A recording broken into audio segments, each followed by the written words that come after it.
All right, everyone, welcome to the Sovereign CEO podcast. I have with me today Drea Humphrey. Drea, welcome to the show.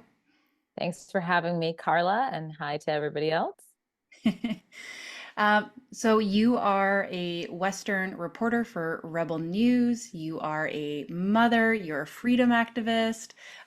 What else can I kind of add to your repertoire, your bio for people that don't know you? Funny, I've never been called a freedom activist before, but I guess I am in some ways. It seems like nowadays just speaking the truth makes you a freedom activist, so I'll Yep. take it. Yes, I'm definitely a mother. I'm a wife, Rebel News reporter.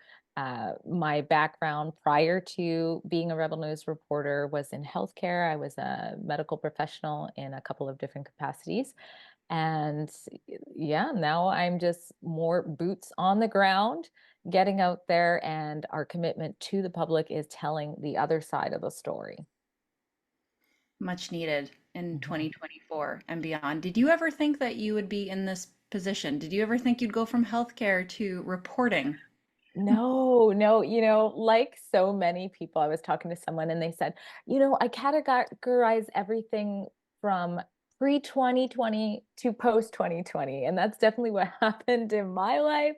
I was, living my pre-2020 life. And then as a mental health care professional, I saw that the lockdowns were just impacting the field that I was in so much. And that was actually my primary concern. I suppose that's what got me into the activism, was speaking out about what could and what we later saw did happen to those in particular who were recovering addicts.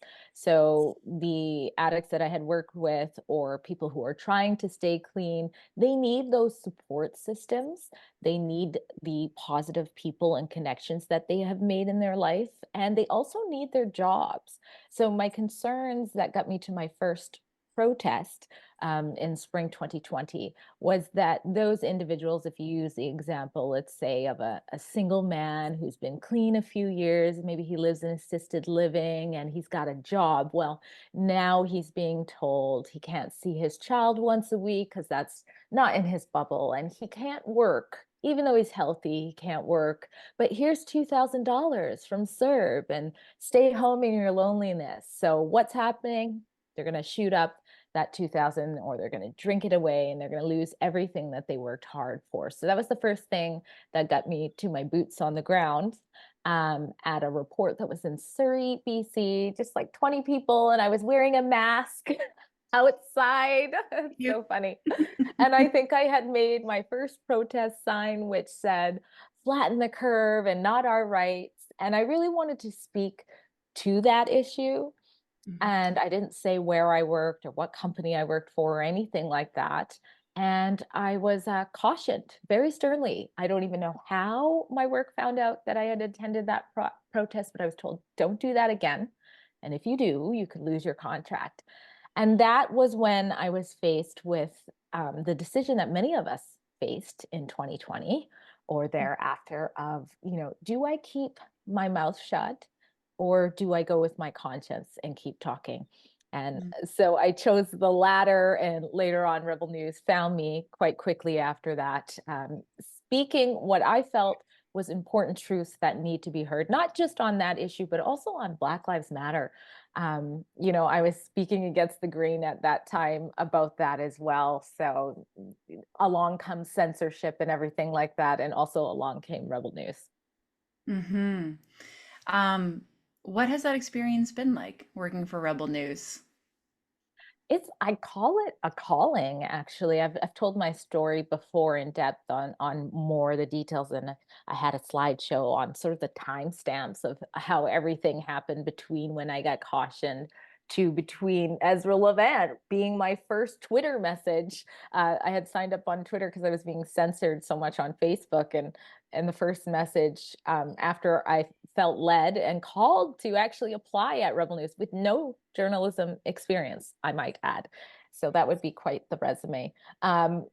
He reached out to me. It was my first message. I thought perhaps it was a fake message, and I got my daughter, my teen daughter, over. I'm like, look at it. She's like, no, mom, it's a blue check. It's legit. And so it kind of felt like it was definitely meant to be. I was like, I guess I'm a Rebel News reporter, and it's been like that ever since. It's not easy, absolutely, by any means. Sometimes people say, "Oh my goodness," when they meet me, they say, "You're so brave," and I'm like, I still don't feel brave because I'm scared all the time in my reports. But I guess it's just a matter of pushing through anyways, and never losing sight on the reason why you're doing things. And I truly believe that the state of Canada would be so much worse without Rebel News. So it's an honor to work for them and with them. Hmm. Is it because too, I feel like people have their opinions, they can have their ideologies, Mm-hmm. and I don't like to say sides, but Yeah. just to make this easier to describe situations, I feel like a lot of the things that you're talking about and I'm talking about, they're just so rooted in truth and reality that makes me a little braver. Do you find the same? It's not like this is an opinion that I have. Like we have two eyes Mm-hmm. and two ears, and we can see what's playing out in real time. Well, yeah, I mean, the answer to your question is definitely yes. I think common sense also plays into that too, where it's kind of like, but I forget who said it. Somebody said, common sense isn't so common. And I think that's what we're facing. So while it's absolutely true, what you're saying is that we are emboldened by the truth to be able to speak the truth, the reality is that that's not enough for many. So the truth is that there's something different about you. There's something different about me. There's most likely something different about everybody who's listening or watching this interview that makes them stand in truth when it is not popular to do so. And I have yet to figure out what the answer behind what that is. Mm-hmm. Do you think it's possible to build bridges between the left and the right in Canada the way that the media is? I mean, we Mhm. are seeing that less and less people are watching mainstream media. They are losing their power. A lot of integrity too. I've been on Twitter and watching even the things that the Liberal Party has been posting lately. And they sound like the National Enquirer right now. They sound like 14-year-old girls. Like they're not even trying to be professional at this point. But I think we have a real problem here in Canada with people not being able to speak to one another at all. I see this on Twitter, especially. What do you think is the solution for creating situations where people from the left and the right can actually engage in meaningful conversation with the media the way it is? Well, that's a great question. I mean, we saw during lockdowns just how effective it is to segregate people in order to turn them against each other. And that was very effective when we weren't allowed to be with each other. But now we are allowed to be with each other. And so it's important to put aside the I told you so's or, oh, you're wearing like a mask, what an idiot. We've got to really check ourselves, I think, and come to people in a spirit of wanting to hear them and understanding that, in particular over the last 4 years, we've gone, all of us, through some form of trauma, and everybody in some way has been affected by that.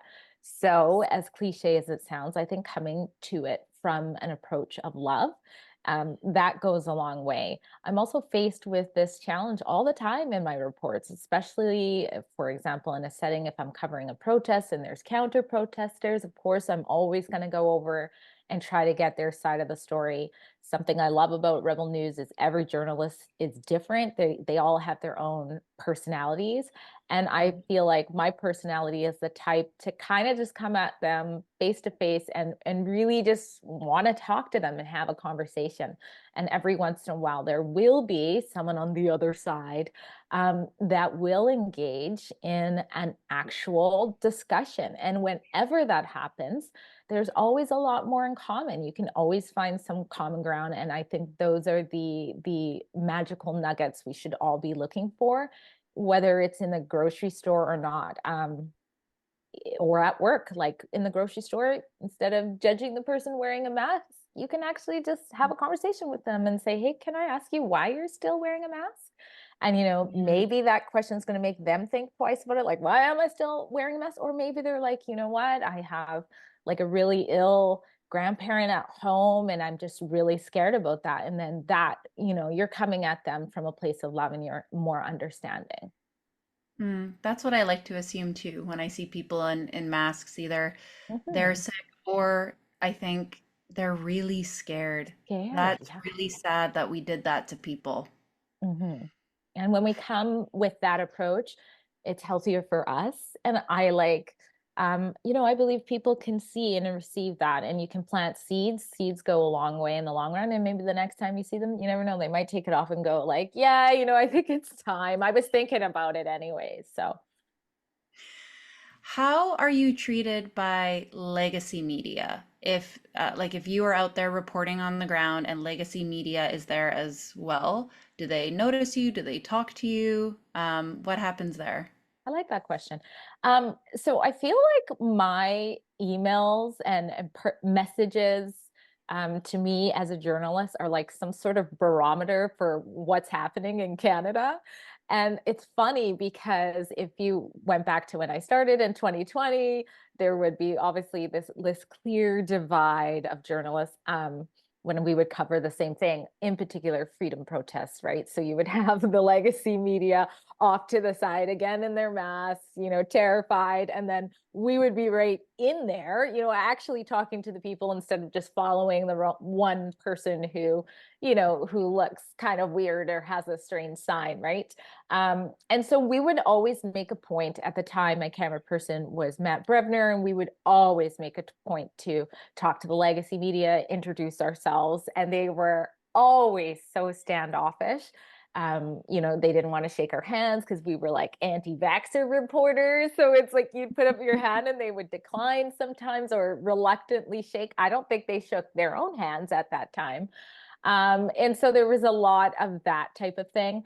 And then I would say in maybe 2022, things would change if you would run into those same reporters because you see the same reporters covering the same stories in your area, obviously, right? And there would be a little bit more of an open dialogue with a couple of them. I'm not going to name any of them, obviously, but some started to get annoyed with Trudeau and that of course opened some dialogue there. And then now flash forward to 2024, the end of 2023, I actually have some legacy media journals who slip me stories and they don't say anything. They'll just like drop something, like they don't say hi, they don't say bye, they just like put something in my Twitter inbox or whatever inbox they reach me on because they know that they can't cover that topic.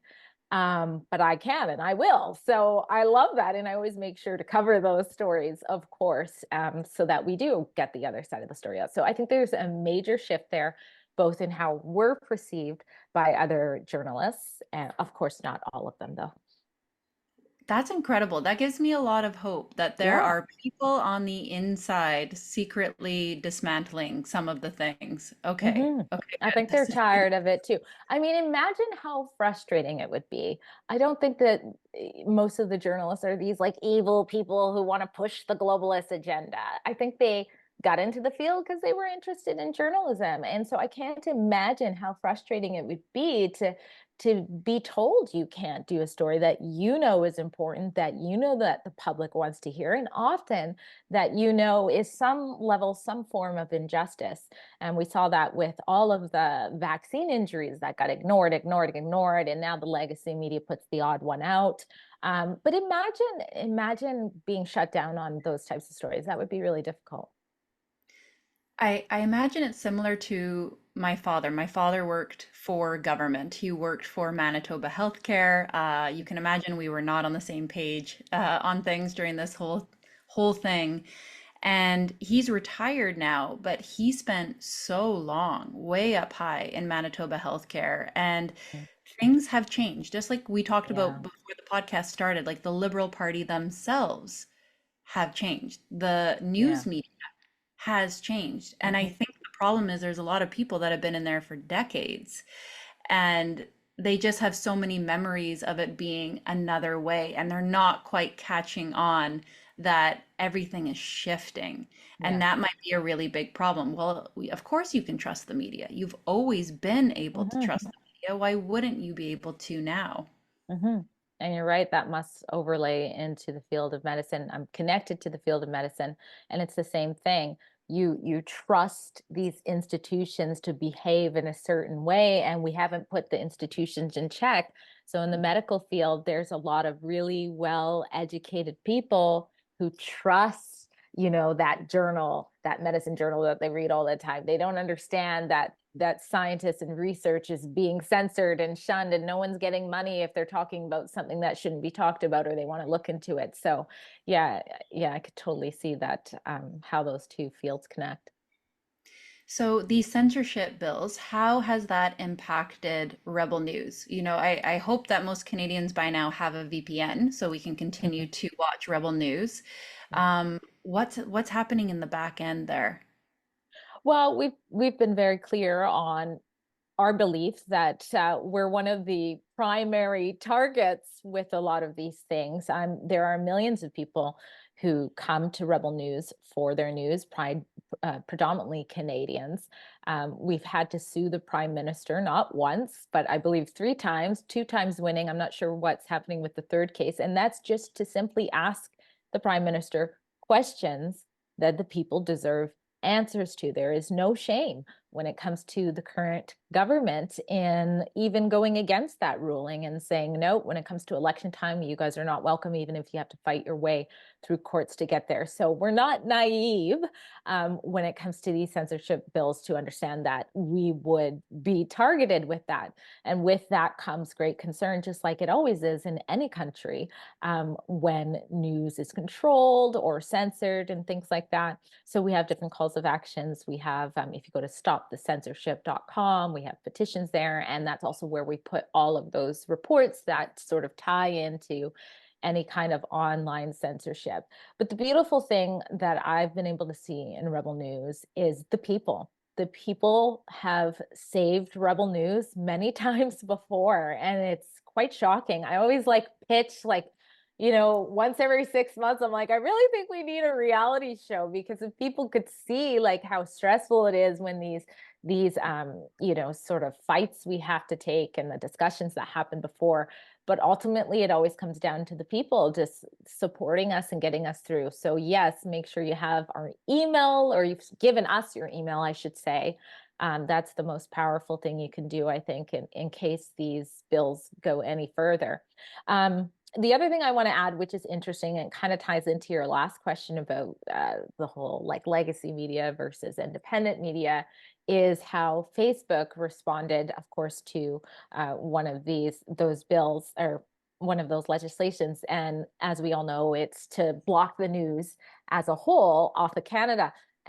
Or sorry, Canadian news off of their platform. And what's interesting about that is we were already so censored anyways. So, we're used to kind of surviving outside of big tech. And again, that comes down to the people who not only watch us, subscribe, and support us by donations, but also share important stories with other people. It almost gives me hope sometimes, Mhm. with the amount of censorship, and as horrific as it is, the businesses continue to grow, the content continues to be shared. People will actively go, fine, we'll go to your website and we'll go see Yeah. the news if that's what we have to do. Yeah. That gives me actually a lot of hope. And people's skin gets a little thicker each hurdle thrown at them. I mean, censorship was huge for me in speaking out, being told by my work, as I mentioned, but then also when I'm like, no, I am going to still speak out. Then being censored, like that was so new to me. I never mentioned this, but I had a craft channel where I did hundreds of videos. So I was used to putting out content. So being censored was so weird. And it just makes certain people just like want to get the message out even more, right? What do you think the future is of legacy media? Do you think they will realize that they are losing Canadians' faith and turn things around? Do you think they'll double down on the behaviors that they're doing right now and all of a sudden we're watching North Korea style news at home? I think there's a little bit of survival of the fittest there. So you will see some doubling down. We already see some doubling down, but you also see some fading away. And we've seen the odd person sort of break away from legacy media and actually share their story. I anticipate there will be more of that. But of course, you're going to have some people holding on for dear life. And there are people who are still going to want that narrative, still believe it, still want it there. So there's a little bit of an echo chamber, I think, right now. I always have to remind myself, not everybody's on Twitter. Not everybody's in Twitter land. So even on our side, and I hate saying the sides, we have our own echo chamber where sometimes we think everybody knows what we know. And it's like, no, they don't know anything about what we know. And then that happens there too. So, I mean, it's so normal for certain people to go and be attracted to that media. The question is, if it got to the point where legacy media had to be never rely on the government, what would they do to change then? Would they represent the people, which is what they're supposed to? And I think that would be a great win for everyone. Hmm.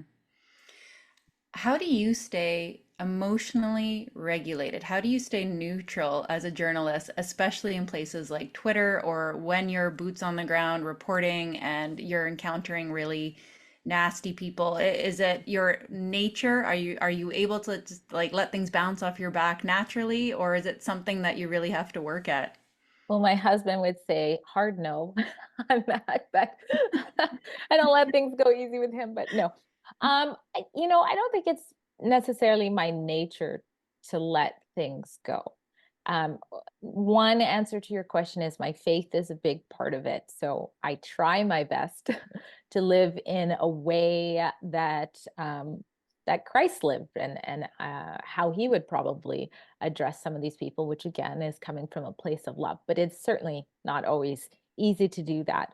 The other thing is probably my mental health training. I've been in a lot of situations where if things escalate, I could be harmed, people could be harmed, the client could harm themselves. And so I do have training in de-escalating situations and approaching people from different ways and kind of knowing when to be firm and when to be soft. And so these are kind of learned things that I've carried over into my journalism.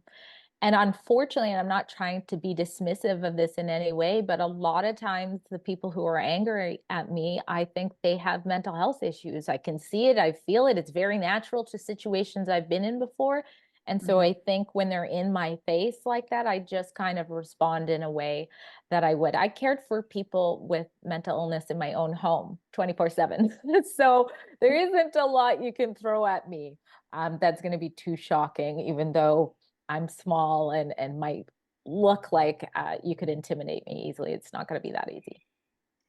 Know what I find so interesting about that is you might think those different career paths that you've taken are totally different things. And it's very interesting how God can lay out our purpose like this because Amen. Yeah. you already knew how to make videos and content. That was one segment of your life. And then the mental health training that like you're pulling in all of these things that you already did into the career that you have now. You're very quick, Carla. That's exactly. I'm like, okay, that's why you had me do this. That's why you had me do that. And it doesn't even stop there. It goes beyond Rebel 2 with some of the training I've had in mental health where I'm like, oh, okay, that was for that too. So absolutely. I totally see it that way too.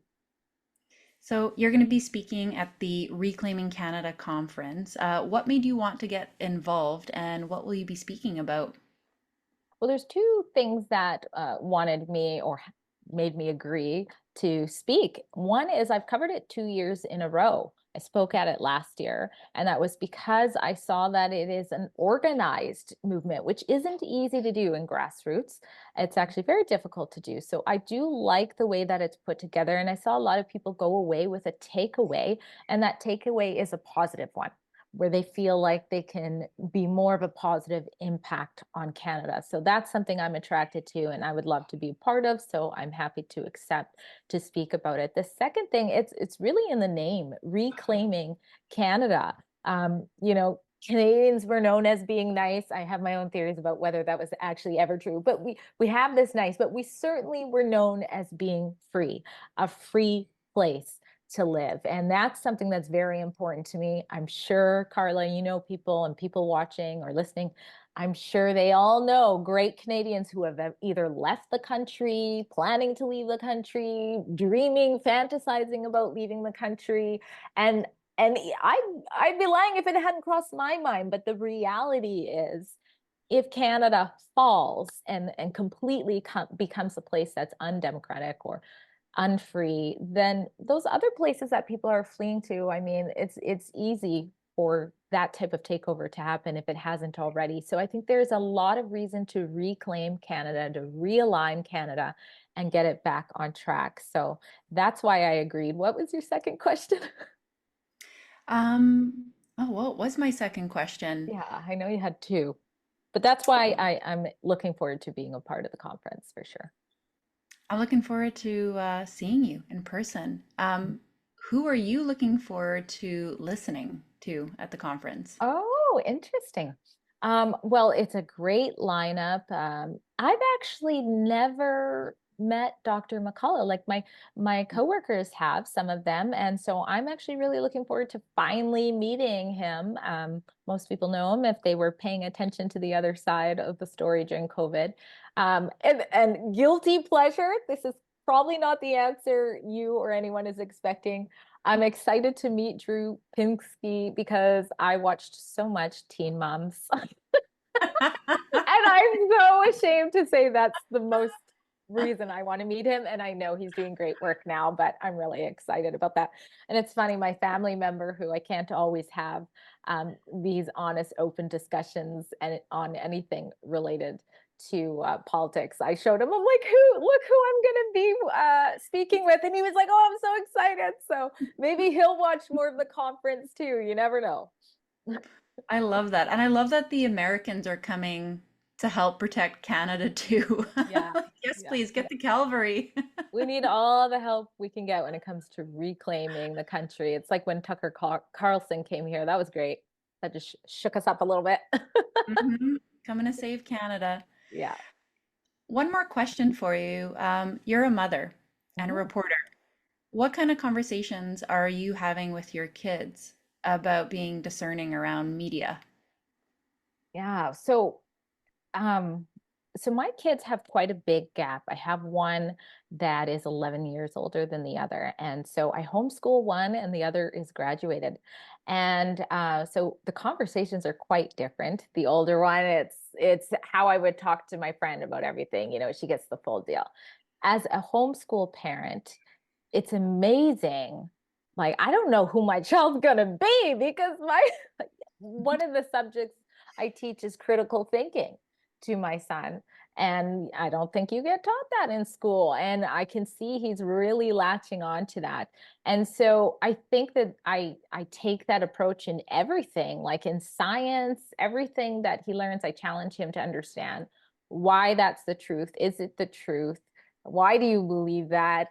So that he can be really grounded in who he is, who he becomes, and know why, so that whatever is coming at him from any angle, he's strong enough to come at it and really know who he is. My daughter is a great, she grew up to be great. I don't know if we dodged a lot of the bullets growing up just because of the age she's at, but there were still some areas where, because she was in the public school system, I didn't even think to have the discussion with her. Like I remember, I don't know if anybody remembers this, but I think it was a couple of years ago, there were signs on bus stops in Vancouver that said, the best thing you can do for your child is not have another child. And it was a black baby they showed on there, of course. And so it's this deep population poster in Vancouver bus shelters. And my colleague Sheila Gunn Reid did some digging, and it was actually paid for from some organization in the States. And so when I brought that up to my teen at the time, her response was, well, that's true. That is the best thing for the environment. And I went, what? Like, how did this Oh, belief, like they got to my kid? And so I think the best thing that I'm seeing in contrast is be involved. That's what I love about homeschool. It's not easy. We do it at night because of what I do for a living and sometimes on the weekend. But any way you can't, if you can't homeschool, you have to be involved because they're coming at these kids, the next generations, from all angles. And I do a lot of reports about how they're coming for the kids. I'm very passionate about it, and that's probably something I'll be speaking about maybe at the conference. We'll see. I can't wait. Drea, thank you so much for your time today. Where can people find you? I'm most active on Twitter. X. X. If that's, I don't have much time for social media, but I do end up on there often, a little bit every day. So it's just my name, Drea Humphrey, on X, on Twitter. That's the best way to find me. And of course, Rebel News. Amazing. Thank you so much, and looking forward to seeing you this June in person. Yeah, you too. Thanks for having me. Anytime.